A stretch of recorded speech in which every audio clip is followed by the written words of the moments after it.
Let's start that over.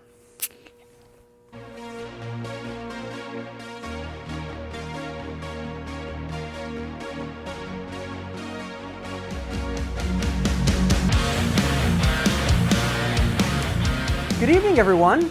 It is 10:05 p.m. here in the lovely place that we call our shop at TJ Brutal Customs, and I'm sitting here next to a Honda Shadow VT750 Phantom.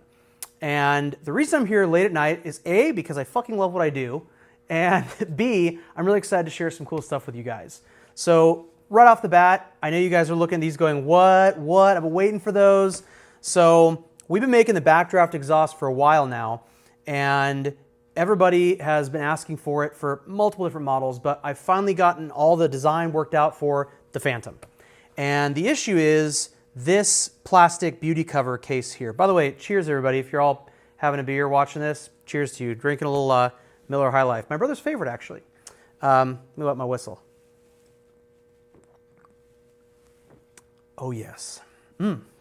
Anyways, so this plastic case here was something that Honda did in 2004 on this motor, which is like a 750 Spirit motor.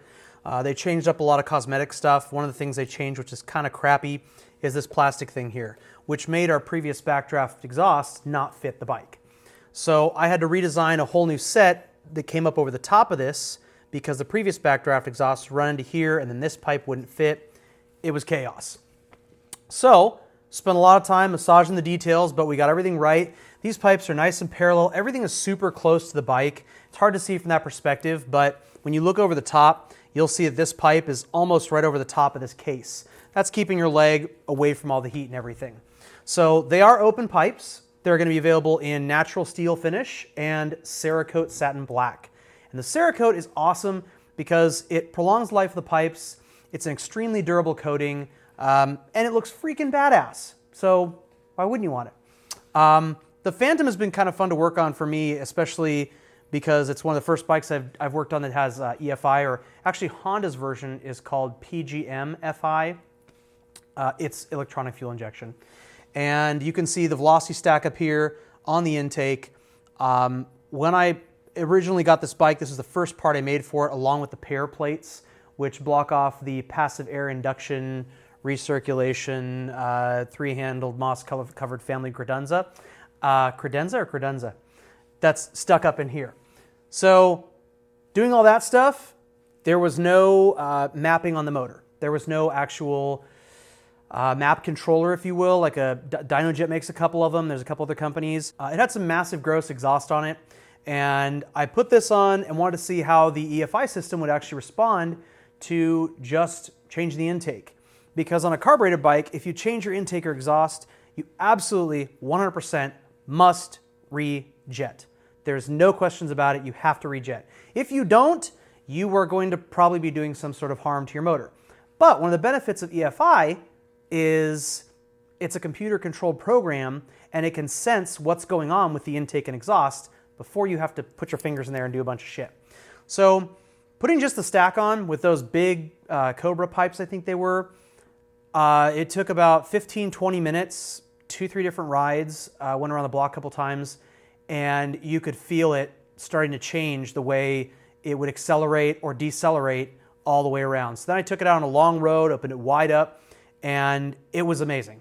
There was a huge difference from the stock intake with those pipes, massive difference. Took a few rides for the computer to calibrate itself, so to speak. Running with open pipes is the same thing. Now, obviously, if you are going to change your intake and exhaust, the best thing to do is get some sort of map controller in your bike and have it tuned. A lot of them come with maps already in them. You can plug a computer into it. You can choose the map you want. There are a lot of YouTube videos that explain how to use a map system. Something else I wanted to share with you guys, I'm working on a lot of other parts for this bike and other bikes. I know a lot of you folks have been asking about like the Aero and the 1100s and the 1300s and the Furies, all those bikes. That's all stuff I'm going to be working on. I just picked up an 1100C. That's one of the bikes I'm going to be working on, as well as parts for this. I don't know if you guys can see it in the video, but I am prototyping sissy bars for this bike that are bolt-on. They will require 0 fabrication. So in addition to the backdraft for the Phantom, the intake, the pair plates, the sissy bar, also recently released the Malleus and Aceris, this is the Aceris throttle assembly, single cable throttle assembly, and the Malleus throttle and clutch grip set. They have been shipping the past couple weeks. I know some of you guys have gotten them, shared pictures with me on Instagram, and they look fucking awesome. I'm super stoked they finally came out because I've been working on that stuff for freaking ever. So it's really rewarding for me when I see your guys' pictures and you share that stuff with me on Instagram. I'm like, that looks awesome. Yes. Oh, it's so cool. So it gets me stoked. I really appreciate you guys sharing that stuff. The pipes on this bike will fit the Phantom. They'll fit some of the Spirits. The Spirits, I believe in 2007 is when they went to this case style. But up to 2006, it was the old case style. So if you have a Honda Shadow Spirit, you can ride the original backdrafts up to year 2006. 2007, if you have this case, this is a really good indicator. If you're wondering which set of backdrafts do I need, look at your motor. If it has this cutout on this case, and there's a big circle here, and the dipstick is in front, that means you need this version of backdrafts, what we're calling them the 04 and up, because 04 was the major year that things changed for this bike, the VT750. The Spirit was a little late to the game. In 07, that's when they changed that. So if you have that case on your bike, these are the pipes you're going to want. If you have parts in mind that you want for your bike, please put them in the comments, send me a message on Instagram, shoot them into my DMs. Tell me what you guys want to see. If you guys have any questions, please let us know in the comments. If you found any value in this video or in any of my videos, please hit the like button. And if you want to see more of this stuff, I am going to be coming out with more parts, doing more videos, more how-tos. Definitely subscribe to the channel. So thank you guys very much for watching. Again, this is TJ Styles signing off from TJ Brutal Customs headquarters, and I hope you guys have an awesome day. Do fun shit.